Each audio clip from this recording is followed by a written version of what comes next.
Ok, muy bien. Otra vez con problemas de conexión. Entonces esperemos que ya no. Pero entramos en la tercera y última parte de El Gran Despertar. John Wesley no era parte directa del Gran Despertar. De hecho, es la primera pregunta que le voy a hacer ahorita a Giovanni. Pero fue el fundador de la iglesia metodista. Su hermano Charles Wesley fue el creador de como 400 himnos. Entonces, obviamente la iglesia metodista sigue siendo una denominación con demasiada influencia y, y John Wesley es considerado no solamente como el fundador, pero realmente como el padre de ese movimiento. Ok, ahora sí, esperemos que ya no haya problemas de conexión. Ok, ok. Bueno, creo que entendí tu pregunta hace un momento por qué había Gran Despertar y no incluía a Wesley. Esa es una muy buena pregunta. El Gran Despertar fue principalmente en América del Norte. Fue en lo que hoy conocemos como los Estados Unidos. En ese momento era una colonia británica. Luego se independiza en gran medida. Algunos creen que por la influencia del Gran Despertar precisamente. Pero lo que sucedió con Wesley es que él fue a Estados Unidos, pero fue siendo muy joven y le fue bastante mal. Iba a ser misionero entre los indígenas en Georgia. Las cosas no salieron bien, tuvieron que regresar con su hermano a Inglaterra y de alguna manera le quedó cierta repelencia por Norteamérica al parecer, o no sé por qué. Seguramente los que conocen más a profundidad este suceso lo pueden interpretar de muchas formas, pero él regresa a Inglaterra. En Inglaterra pues tiene este encuentro con unos hermanos moravos que eran cristianos por allá de Alemania, República Checa, que iban a Estados Unidos generalmente a evangelizar, muchos de ellos, que es una historia también muy interesante que seguro luego la podemos abordar. Y él tuvo un encuentro con ellos y lo cuestionaron acerca de su conversión. Él se cuestiona mucho sobre su conversión, termina convirtiéndose y luego pues pasa todo esto con George Whitfield, que, que también pues ya hablamos en un video anterior de él. Pero básicamente es que en Inglaterra se dio lo que conocemos hoy como el avivamiento metodista, y en Estados Unidos el Gran Despertar. El avivamiento metodista es igualmente muy importante, pero estuvo liderado principalmente por John Wesley y por su hermano. Los dos eran muy buenos predicadores. Charles Wesley era un excelente predicador y se recorrieron toda Inglaterra, Escocia, Irlanda, Gales, se lo recorrieron en gran medida a lomo de caballo, predicando donde les permitían tener una oportunidad de predicar. De hecho, John Wesley escribió gran parte de su libro y sus tratados teológicos sobre un caballo, es decir, Qué loco. iba escribiendo, pero fueron grandes predicadores. De hecho, a mí me llama mucho la atención comparar lo que era Inglaterra antes de ese avivamiento metodista y lo que fue después. Es impresionante el impacto público que tuvo el ministerio de John Wesley y de su hermano Charles. Fue realmente muy impresionante. Entonces, un poco por eso la diferencia. Ok, yo estaba con el entendimiento que el ministerio de John Wesley era en ambos países, pero primordialmente en los Estados Unidos. Esta imagen famosa de que en inglés se llaman circuit rider, que es los que andaban a caballo en circuito y tenían 7, 8 iglesias que visitaban en un solo día. Es como muy típico eso de metodistas tradicionales de esa era. Yo pensaba que era mayormente en México. Cuéntame un poco, perdón, México, Dios mío, en los Estados Unidos. Bueno, fuera que hubiera sido en México, pero en los Estados Unidos. Cuéntame un poco más entonces acerca del avivamiento metodista en Inglaterra. Eh, yo creo que, bueno, para ir un poquito atrás con tu inquietud, yo creo que en Estados Unidos hubo un impacto muy fuerte del metodismo, súper fuerte, porque John Wesley alcanzó a enviar algunos misioneros a Estados Unidos, misioneros metodistas. El punto es que John Wesley fue toda su vida un ministro anglicano. Él nunca se apartó de ser un ministro anglicano, pero con este tema de la independencia se creó cierto conflicto entre la Iglesia de Inglaterra y la Iglesia o los anglicanos en Estados Unidos. Entonces, la Iglesia anglicana se resistió a ordenar nuevos ministros para todo el crecimiento que estaba teniendo el metodismo en los Estados Unidos, producto en gran medida de la predicación de, de la predicación de George Whitefield. Entonces, cuando él estaba, perdón, se enviaron misioneros a los Estados Unidos, ellos empiezan a predicar y a formarse grupos metodistas, pero la iglesia de Inglaterra no ordenaba ministros. Entonces, John Wesley, que digamos que empezó a ordenar por fuera del estándar anglicano ministros, y se creó lo que se conoce como la iglesia episcopal metodista o la iglesia metodista en los Estados Unidos. Entonces, en Estados Unidos el metodismo empezó a crecer muy rápido y es paradójico porque el gran despertar se originó, como tú decías hace un rato, dentro de iglesias calvinistas en gran medida, o sea, tipo iglesias presbiterianas, congregacionalistas, incluso dentro de la iglesia anglicana, pero los que recogieron todo el fruto de todas esas personas que estaban llegando y conociendo el Evangelio fueron iglesias bautistas, iglesias metodistas. Eh, entonces, estas dos denominaciones fueron las que más crecieron y las que más aprovecharon ese crecimiento. Igualmente en Inglaterra los metodistas crecieron muy rápido, igualmente las iglesias bautistas que canalizaron todo este crecimiento. Eh, estos predicadores itinerantes seguían mucho el legado de Wesley, ¿no? O estos colportores que siempre llevaban como material evangelístico, que llevaban libros y que siempre llegaban a los pueblos predicando el evangelio, llevando Biblias y demás. Eh, y se hicieron muy comunes en gran medida por el avivamiento metodista. Fue en gran medida gracias a eso. ¿Y cómo, si nunca has salido de la iglesia anglicana, cómo se formó entonces la iglesia metodista? ¿Fueron sus seguidores entonces que tomaron sus enseñanzas, su metodología y formaron la iglesia? Sí, sí, sí, sí, eso pasó tanto en Estados Unidos como en Inglaterra. Los metodistas venían de este club santo que mencionamos en la historia de George Whitefield. Eh, Ellos empezaron a formar grupos como de estudio bíblico y esos grupos pues empezaron a crecer muchísimo. Empezaron a crecer fuera del estándar de la iglesia de Inglaterra. Es decir, eran mucho más orgánicos. Se daban en las casas, se daban en cualquier lugar, se hacían estos grupos y la iglesia anglicana pues no podía contener y no podía ordenar a tantos ministros tan rápidamente para, digamos que liderar todos estos grupos. En vida, mientras estaba vivo Whitefield y Wesley, ellos ordenaron o digamos que le dieron estructura a estos grupos, sobre todo Wesley.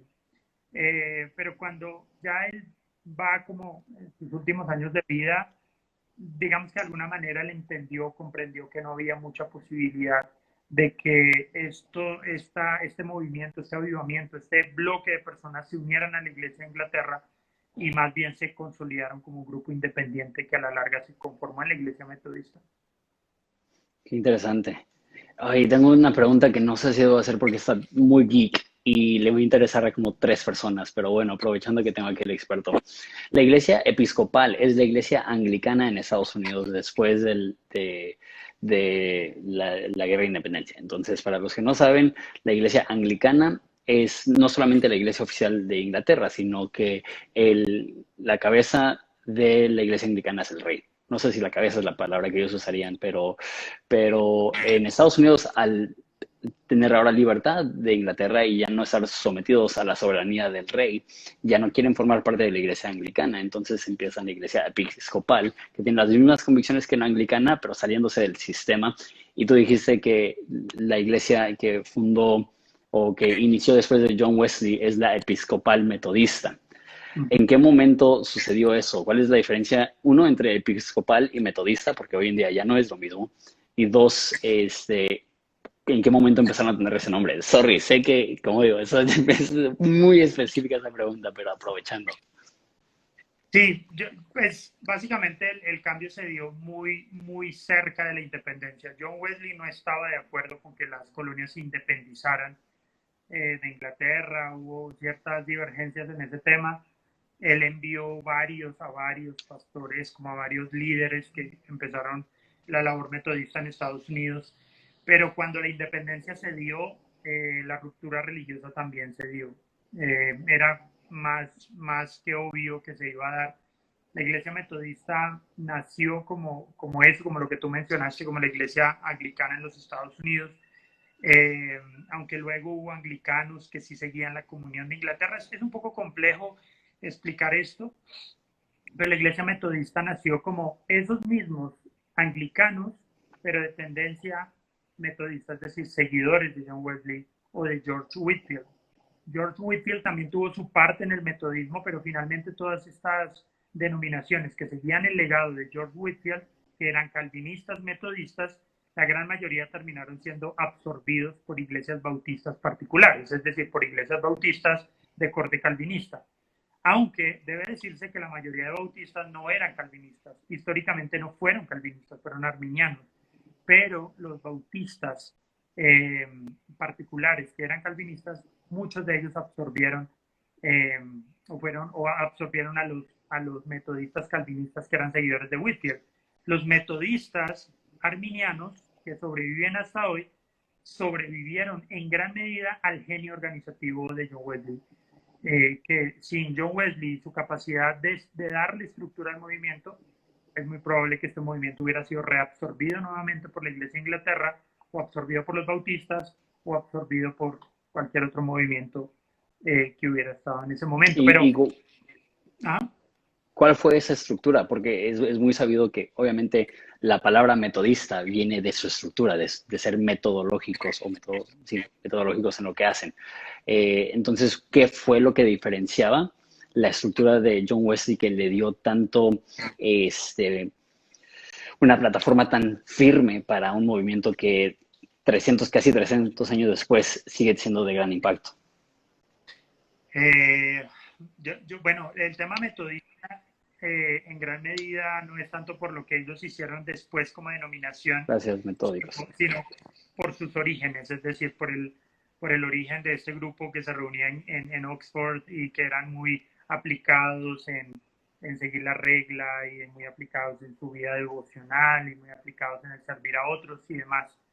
En realidad no era por eso que el movimiento se llamó metodista posteriormente, sino por su origen principalmente.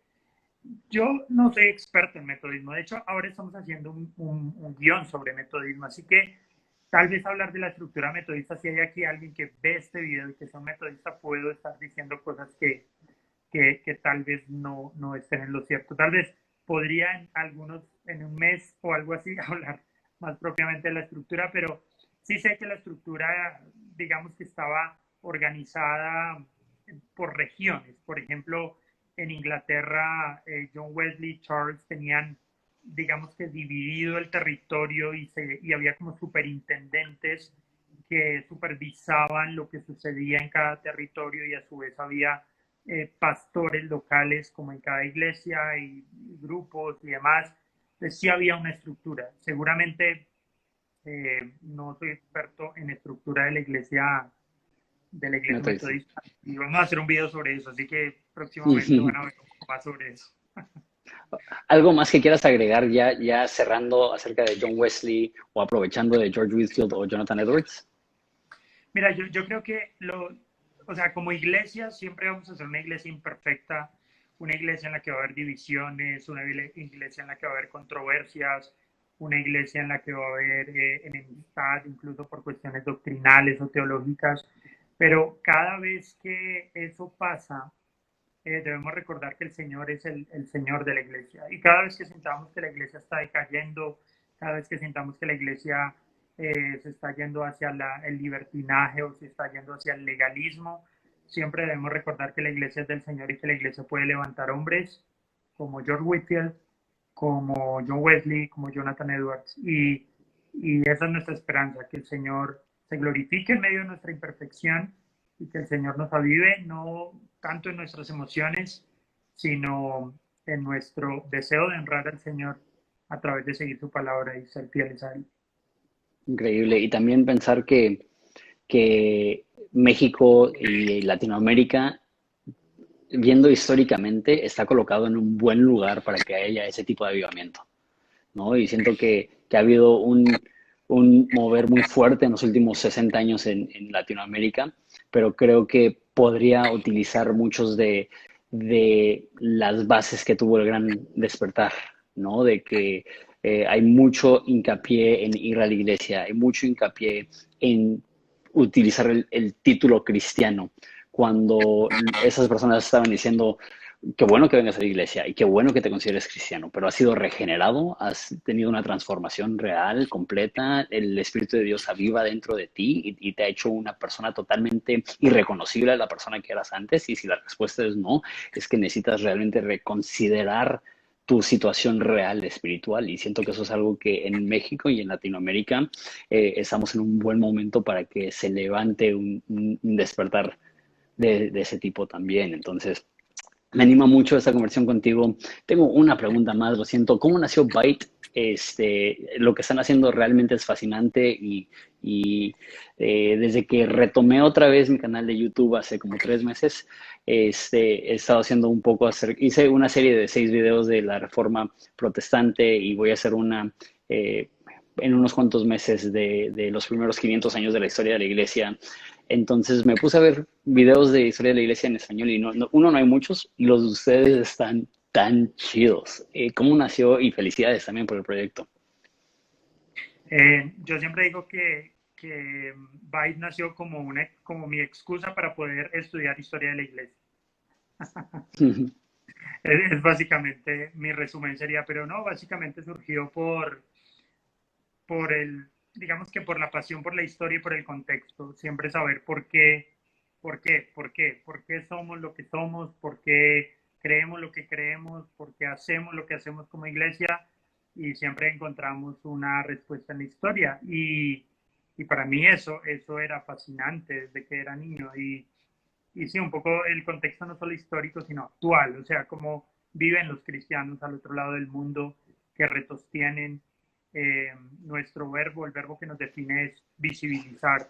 Al final solo tratamos de que las personas sepan cosas que antes no sabían acerca de su fe. Y nada, pues básicamente surgió porque nosotros tenemos una agencia de marketing de contenidos hace más de 10 años y lo que queremos hacer es una intersección entre nuestra profesión eh, y nuestra pasión o mi pasión, que es la historia. Y ya, es simplemente cruzar esos historias simplemente hay que conseguir el formato que las personas quisieran y pudieran fácilmente. Pero tendríamos que Chidísimo. hacer Me otro live. encanta, me encanta. Sí, sí, sí, hay mucho que hablar ahí, pero la verdad es que lo hacen de manera fascinante, soy muy fan, espero que continúen. Y muchas gracias por darte el tiempo, perdón, acaba de llegar mi esposa y el perro está ahora sí haciendo las suyas. Gracias por tu tiempo, un abrazote, nos vemos pronto.